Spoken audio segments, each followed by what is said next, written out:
सच्ची सहेली, महिलाओं के लिए सबसे भरोसेमंद औषधि एवं टॉनिक। हर्षोल्लास के साथ मनाई गई शिक्षा देवी सावित्रीबाई फूले की जयंती। सावित्रीबाई जी के योगदान को किया गया याद। कार्यक्रम में बीजेपी नेता शिवनाथ यादव रहे मौजूद। भोपाल को महत्वाकांक्षी प्रोजेक्ट से मिली सौगात। भोपाल में बनेगा देश का पहला आरओबी। मंत्री विश्वास सारंग ने आरओबी का किया निरीक्षण।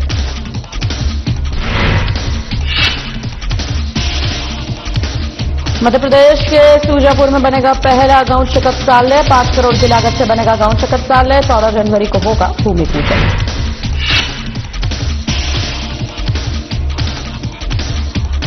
ट्रैफिक व्यवस्था और अतिक्रमण पर प्रशासन हुआ सख्त। अधिकारियों ने शहर का किया पैदल भ्रमण। अतिक्रमण को लेकर दिया आवश्यक दिशा निर्देश।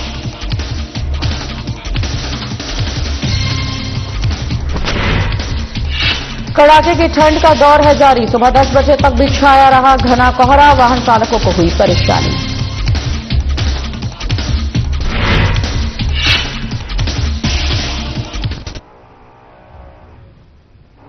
नमस्कार, मैं आश्रुति वोहरा, आपका बहुत बहुत स्वागत है हमारे इस खास बुलेटिन में। शुरुआत करेंगे तमाम बड़ी खबरों के साथ। कोंडागांव में मरार समाज की इष्ट देवी माता शाकंभरी जयंती पौष पूर्णिमा के दिन मनाया जाता है, जो कि इस वर्ष एक बड़ा संयोग है कि देश की प्रथम महिला शिक्षिका समाज की बेटी माता सावित्रीबाई फूले जयंती भी एक ही दिन है। मरार समाज द्वारा माता के जयंती कार्यक्रम को धूमधाम से मनाया गया। जिले के मरार समाज निवासी सभी ग्राम स्तर पर पूजा पाठ के साथ मनाते हुए शोभा यात्रा भी निकाली गई। श्यामपुर में स्तरीय कार्यक्रम का आयोजन संपन्न हुआ, जहां पर लगभग 20 गांव के सामाजिक जन सम्मिलित हुए।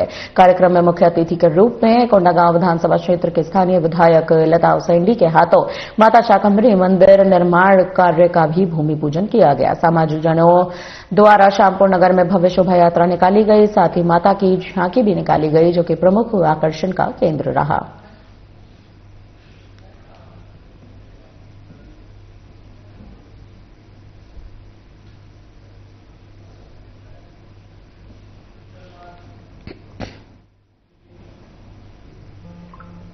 खबर कोंडागांव से है। कोंडागांव पुलिस अधीक्षक पंकज चंद्रा शुक्रवार को राष्ट्रीय राजमार्ग 23 के इश्काल नगर सीमा में जारी सड़क नवीनीकरण कार्य के लिए अवैध अतिक्रमण को हटवाने और रूट डायवर्जन के लिए संबंध में चर्चा के लिए एसडीएम कार्यालय में आयोजित बैठक में शामिल हुए थे। बैठक के बाद एसपी ने सड़क नवीनीकरण कार्य का निरीक्षण किया। इस दौरान उनके साथ अतिरिक्त पुलिस अधीक्षक कौशलेंद्र देव पटेल, अपर कलेक्टर चित्रकांत चाली ठाकुर, केशकाल एसडीएम आकांक्षा नायक और राजस्व विभाग के अधिकारियों ने डिपो चौक से थाना परिसर तक पैदल चलकर निर्माण कार्य, अतिक्रमण और ट्रैफिक व्यवस्था का निरीक्षण किया, जहां नाली तक अतिक्रमण कर चुके दुकानदारों को जल्द से जल्द अतिक्रमण हटवाने के सख्त निर्देश दिए गए।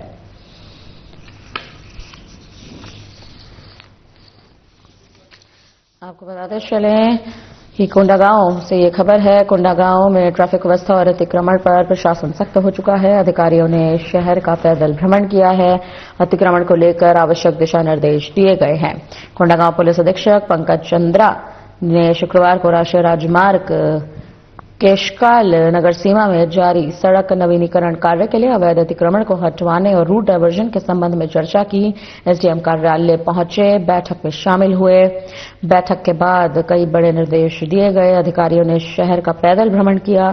अतिक्रमण को लेकर आवश्यक दिशा निर्देश पारित किए गए हैं।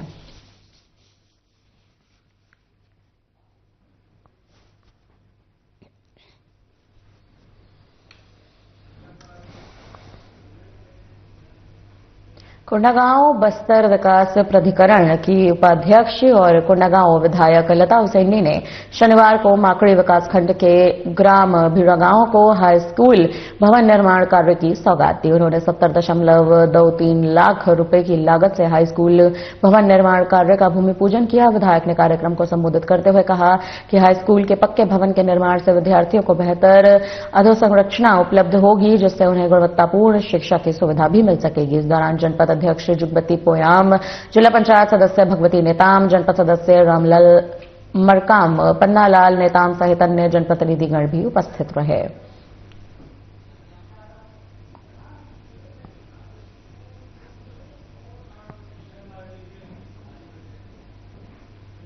कोंडागांव जिले की विद्युत व्यवस्था को सुदृढ़ करने की दिशा में एक महत्वपूर्ण ऐतिहासिक उपलब्धि यहां पर दर्ज की गई है। आपको बता दें, मुख्यमंत्री विष्णुदेव साय के किसान हितैषी नेतृत्व और विकासोन्मुखी सोच के तहत शुक्रवार को 132/33 केवी उपकेंद्र मसौरा में 63 MVA क्षमता का अतिरिक्त पावर ट्रांसफार्मर सफलतापूर्वक लगाया गया। बताते चले कि इससे पूर्व उपकेंद्र मसौरा में 40 MVA क्षमता के 2 पावर ट्रांसफार्मर कार्यरत थे, जिनसे 33 केवी के कुल 8 फीडर निकलते थे।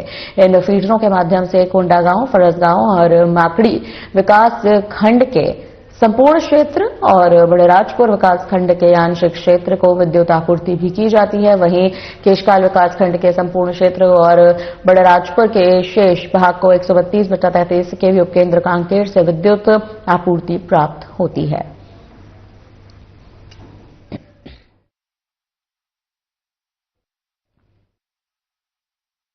नववर्ष के प्रारंभ में जिला चिकित्सालय कोंडागांव से doctor PL Mandavi civil surgeon सह मुख्य अस्पताल अधीक्षक और डॉक्टर आर.के. चतुर्वेदी मुख्य चिकित्सा और स्वास्थ्य अधिकारी जिला कोंडागांव के निर्देशन में नोडल अधिकारी अंधवत और अल्प दृष्टि नियंत्रण कार्यक्रम डॉक्टर ख्याति साक्षी के मार्गदर्शन अनुसार नेत्रदान लिया गया। Civil surgeon doctor PL Mandavi ने बताया कि कोंडागांव के शीतलापारा निवासी उषा देवी संचेती पति सांगीलाल के स्वर्गवास के बाद उनके परिवारजनों ने नेत्रदान का संकल्प करते हुए नेत्र विभाग में संपर्क किया और नेत्रदान भी किया। बताते चले कि एक व्यक्ति के नेत्रदान से 2 दृष्टिहीन व्यक्तियों के जीवन में रोशनी लाई जा सकती है।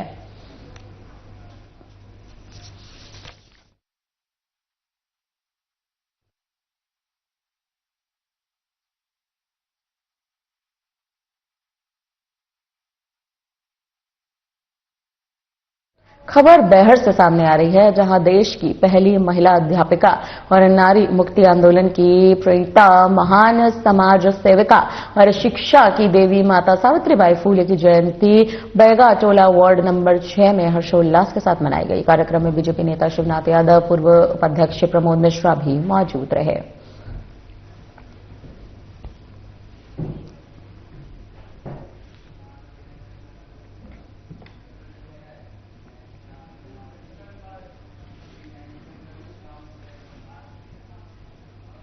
भोपाल सरकार में मंत्री विश्वास सारंग ने निशातपुरा आरओबी का निरीक्षण किया। देश का पहला आरओबी जो 7 रेलवे ट्रैक के ऊपर से निकलेगा, इस साल के अंत में बनकर तैयार हो जाएगा। भोपाल को महत्वाकांक्षी प्रोजेक्ट से संपूर्ण सौगात मिली है।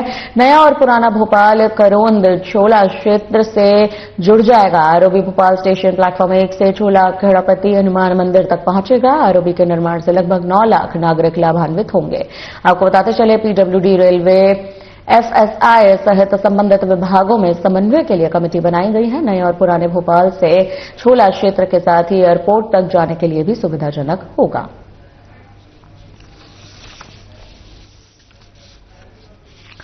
आपको बताते चले, मंत्री विश्वास सारंग ने आरओबी का निरीक्षण किया। भोपाल को महत्वाकांक्षी प्रोजेक्ट से सौगात जो है वो दी गई। मंत्री विश्वास सारंग ने आरओबी का किया निरीक्षण। भोपाल में बनेगा देश का पहला आरओबी। आपको बता दें, भोपाल सरकार में मंत्री हैं विश्वास सारंग, जिन्होंने निशातपुर आरओबी का निरीक्षण किया है। देश का पहला आरओबी जो 7 रेलवे ट्रैक के ऊपर से निकलेगा, इस साल के अंत तक बनकर तैयार होने की आशंकाएं जताई जा रही हैं। भोपाल को महत्वाकांक्षी प्रोजेक्ट मिलने जा रहा है, संपूर्णता से मिलने जा रहा है, जिसका ऐलान खुद मंत्री विश्वास सारंग ने किया है।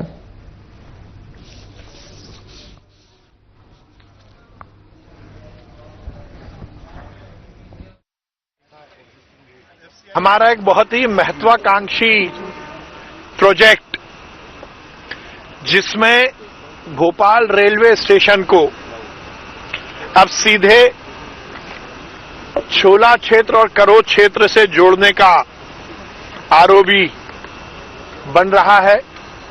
मुझे बहुत प्रसन्नता है कि ये मेरा एक सपना है। भोपाल का पुराना भोपाल, नया भोपाल अब सीधे छोला और करोंद क्षेत्र से जुड़ेगा, और उसके लिए हमने एक बहुत ही विस्तारित योजना बनाई थी। एक आरओबी जो कि स्टेशन के प्लेटफॉर्म नंबर 1 से शुरू होगा और खेड़ापति हनुमान जी महाराज के मंदिर छोला तक वो जाएगा।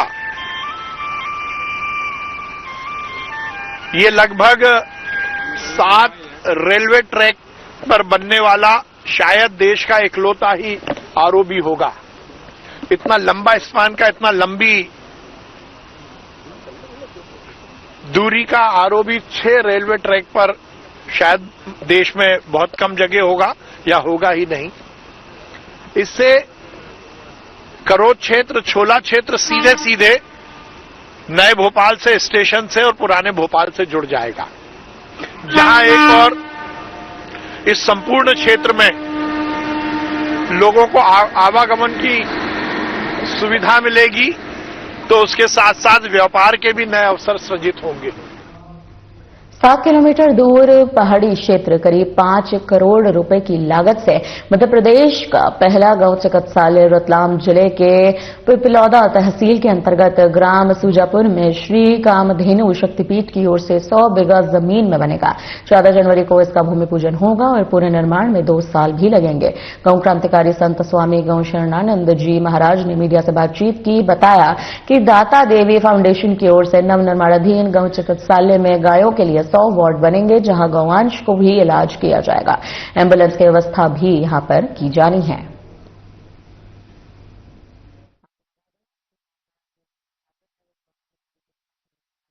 तय है 5 करोड़ की लागत से बनेगा पहला गौ चिकित्सालय। मध्य प्रदेश के सूजापुर में बनेगा गौ चिकित्सालय।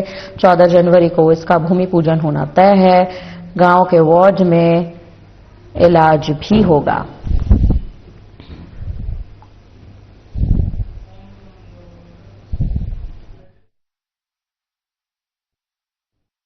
चले 5 करोड़ की लागत से बनेगा पहला गौ चिकित्सालय। 7 किलोमीटर दूर पहाड़ी क्षेत्र करीब 5 करोड़ रुपए की लागत से मध्य प्रदेश को पहला गौ चिकित्सालय रतलाम जिले के पिपलौदा तहसील के अंतर्गत मिलेगा।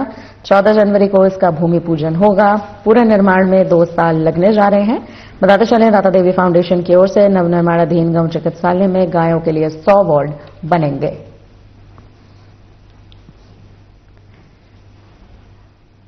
5 करोड़ की लागत से गौ चिकित्सालय बनने जा रहा है। आप तस्वीरें देख सकते हैं किस तरह से यहां पर तैयारियां जो हैं वो तेज हैं। 14 जनवरी को भूमि पूजन होना तय है। सड़कों पे आने पर मुख्य मांगे तो ये है कि अभी भूमि क्रय की गई है गौ चिकित्सालय के लिए। अभी लगभग बहुत कम डोनेशन यहाँ पर प्राप्त हुआ है। भूमि क्रय में लगभग 10 लाख से अधिक के सहयोग की अपेक्षा हमारी है। और सरकार से भी यहाँ पर इतना कम बजट में जो दाता देवी फाउंडेशन जो सहयोग दे रहा है, इतने कम बजट में गौ चिकित्सालय का निर्माण नहीं हो सकता। यहाँ पर बजट की आवश्यकता है। लगभग 2 करोड़ से अधिक बजट और हमको गौ चिकित्सालय के लिए चाहिए। और अभी वर्तमान समय में गौ चिकित्सालय का निर्माण हो रहा है सूजापुर में। तो यहाँ पर 8 जनवरी से 15 जनवरी का जो आयोजन रखा गया है, वो इसी उद्देश्य को लेकर के रखा गया है। ज्यादा ज्यादा गौभक्त जुड़े और सहयोग यहाँ पर दे।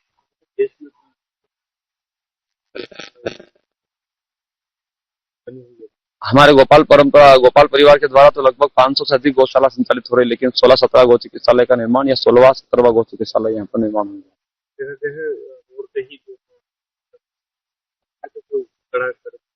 गौ सम्मान आह्वान अभियान चलाया जा रहा है, जिसमें पूरे भारतवर्ष के 5000 तहसील से प्रार्थना पत्र सौंपा जाएगा। बहर में कड़ाके की ठंड का दौर जारी है। मध्य प्रदेश के बहर शहर सफेद कोहरे की धुंध से ढका हुआ है। सुबह 10 बजे तक घना कोहरा छाए रहने से लोगों को परेशानी का सामना करना पड़ रहा है। सबसे ज्यादा परेशानी वाहन चालकों को हो रही है।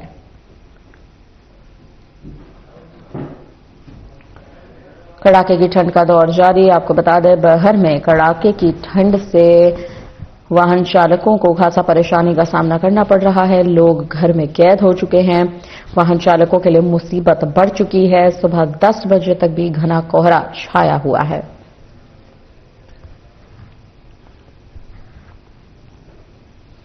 आपको बता दें, मध्य प्रदेश के बहर शहर से खबर है।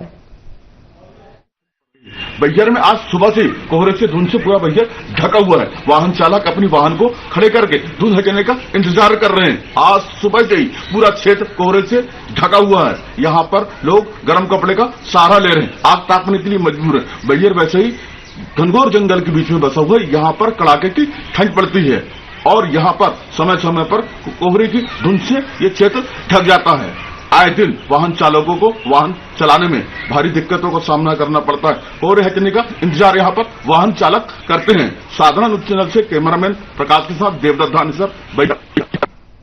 मुख्यमंत्री डॉक्टर मोहन यादव ने आज उज्जैन जिले के खाचरौद में 78 करोड़ से अधिक की लागत से संपन्न विभिन्न विकास कार्यों का लोकार्पण और भूमि पूजन किया। इस दौरान मुख्यमंत्री ने 35.40 करोड़ की लागत से निर्मित सांदीपनी विद्यालय का लोकार्पण और 9.10 करोड़ की लागत से बनने वाले संयुक्त तहसील कार्यालय भवन का भी भूमि पूजन किया है। आपको बता दें, मुख्यमंत्री डॉक्टर मोहन यादव आज उज्जैन पहुंचे। उज्जैन जिले के खाचरौद में 78 करोड़ से अधिक की लागत से संपन्न विभिन्न विकास कार्यों का लोकार्पण किया। मुख्यमंत्री मोहन यादव ने सौगातें दी हैं। वहीं आपको ये भी जानकारी दे दें, 78 करोड़ के विकास कार्यों का लोकार्पण भी किया। 35.40 करोड़ की लागत से निर्मित सांदीपनी विद्यालय का भी लोकार्पण करते मुख्यमंत्री मोहन यादव नजर आए।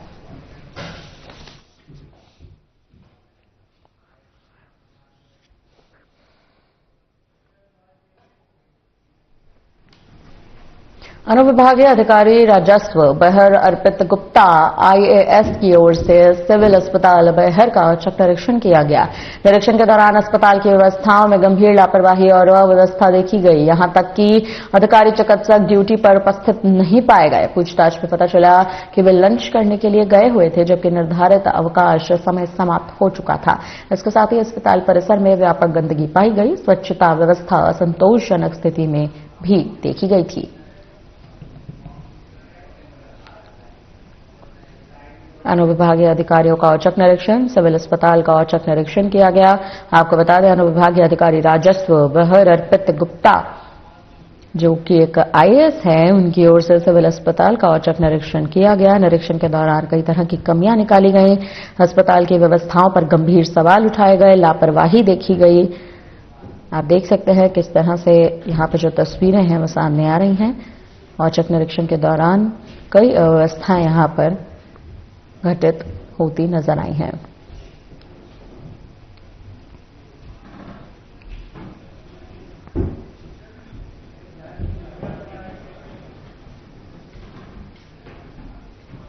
आज आईएसबीटी स्थित कार्यालय पर महापौर परिषद एमआईसी की बैठक संपन्न हुई है। इस बैठक में विभिन्न प्रस्तावों पर चर्चा की गई। इस बैठक में निगम आयुक्त संस्कृति जैन और समस्त एमआईसी सदस्यगण उपस्थित भी रहे। आपको बता दें, महापौर परिषद एमआईसी की बैठक, इस बैठक में विभिन्न प्रस्तावों पर चर्चा हुई। निगम आयुक्त बैठक में हुई शामिल। आईएसबीटी स्थित कार्यालय पर महापौर परिषद एमआईसी की बैठक संपन्न हुई है। इस बैठक में विभिन्न प्रस्तावों पर चर्चा की गई है। कई प्रस्ताव यहां पर लागू किए गए। इस बैठक में निगम आयुक्त संस्कृति जैन और समस्त एमआईसी के सदस्यगण उपस्थित भी रहे, जिन्होंने इस बैठक में कई अहम निर्णय भी लिए। विभिन्न प्रस्तावों पर चर्चा हुई। कई प्रस्तावों को मंजूरी मिली है, कई प्रस्तावों को मंजूरी नहीं मिल पाई है।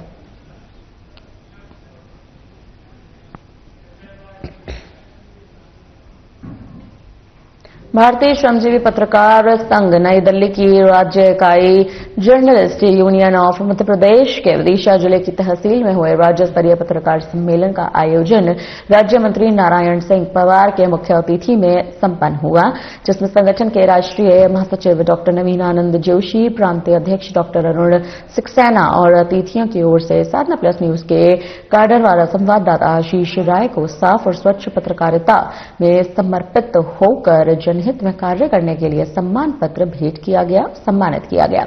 इस सम्मान को आशीष ने साधना प्लस न्यूज को समर्पित किया।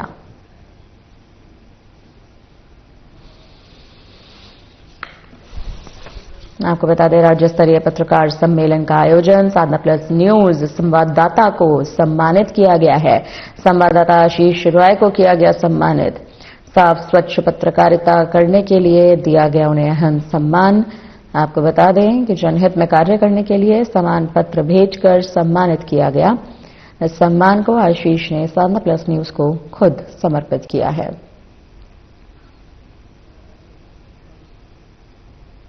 आपको बताते चले, भारतीय श्रमजीवी पत्रकार संघ नई दिल्ली की राज्य इकाई journalist union of Madhya Pradesh के विदिशा जिले की तहसील में हुए राज्य स्तरीय पत्रकार सम्मेलन का आयोजन हुआ, जिसमें आशीष राय को बतौर संवाददाता साफ और स्वच्छ पत्रकारिता करने के लिए सम्मानित किया गया।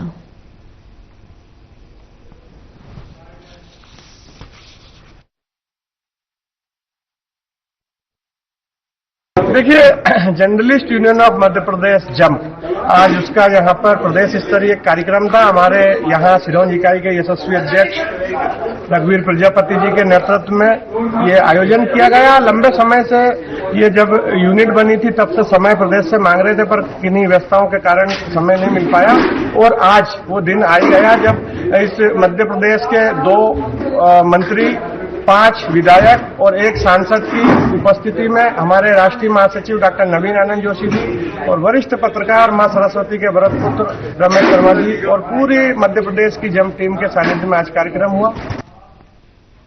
इंदौर के भागीरथपुरा क्षेत्र में पिछले 2 वर्षों से गंदे और दूषित पानी की आपूर्ति के कारण हुई मौतों में गंभीर बीमारियां सीधे तौर पर प्रशासनिक लापरवाही और असंवेदनशील जनप्रतिनिधियों की देन बन चुका है। बार बार शिकायतों के बावजूद भी नगर निगम प्रशासन और जिम्मेदार जनप्रतिनिधियों ने समय रहते कोई ठोस कार्रवाई नहीं की, जिसका खामियाजा गरीब और आम जनता को अपनी जान देकर भुगतना पड़ रहा है। भागीरथपुरी में सप्लाई हो रहे नर्मदा जल की जांच रिपोर्ट ने सरकार के स्वच्छ पानी के दावों की पोल खोल दी है। रिपोर्ट में पानी जो है वो योग्य नहीं पाया गया, जिसकी वजह से स्वास्थ्य के साथ खिलवाड़ हो रहा है। इसकी सूचना, इसकी खबर लगातार आ रही है। आपको बता दें, भागीरथपुरी से ये खबर जो है वो सामने आई है।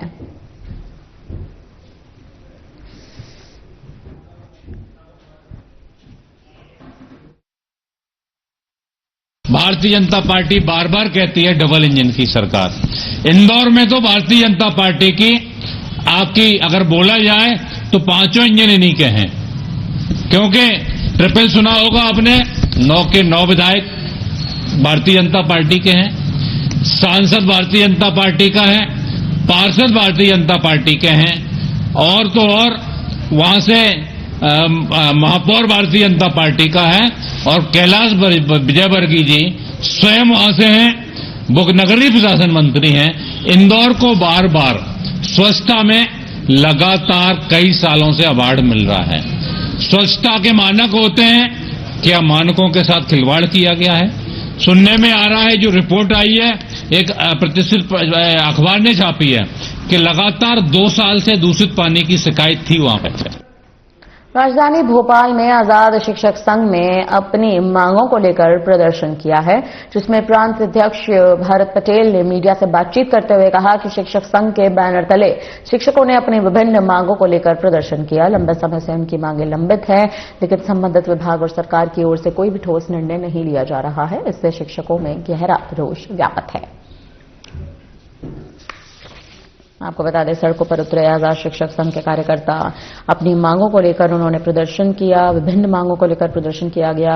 लंबे समय से उनकी मांगें जो हैं वो लंबित हैं। संबंधित विभाग और सरकार की ओर से कोई ठोस निर्णय नहीं लिया जा रहा है। शिक्षकों में गहरा जो रोष है वो व्याप्त है। मांगों को लेकर धरने प्रदर्शन पर बैठे तमाम शिक्षक। जिला मुख्यालय बालाघाट से लगभग 100 किलोमीटर दूर विश्व प्रसिद्ध कान्हा राष्ट्रीय उद्यान के पास स्थित ग्राम खजरा कभी पेयजल संकट से जूझता हुआ एक साधारण ग्रामीण अंचल था। इस गांव की लगभग 2000 की आबादी मुख्य रूप से कृषि एवं मजदूरी पर निर्भर है। ग्राम में कुल 5 बसाहटें हैं, जहां वर्षों तक स्वच्छ पेयजल की उपलब्धता ग्रामीणों के लिए एक बड़ी चुनौती बनी हुई है, लेकिन जल जीवन मिशन की योजना ने गांव के हालात को बदल दिया है। अब गांव के प्रत्येक घर में नल कनेक्शन है, उससे ग्रामीणों को खुद जल भी मिल रहा है। आपको बता दें, जल जीवन मिशन से ग्राम खजरा की तस्वीर जो है वो बदल चुकी है। सभी घरों में नल से जल पहुंच रहा है। फिलहाल के लिए हमारी तरफ से इस बुलेटिन में इतना ही। मुझे दीजिए इजाजत। नमस्कार।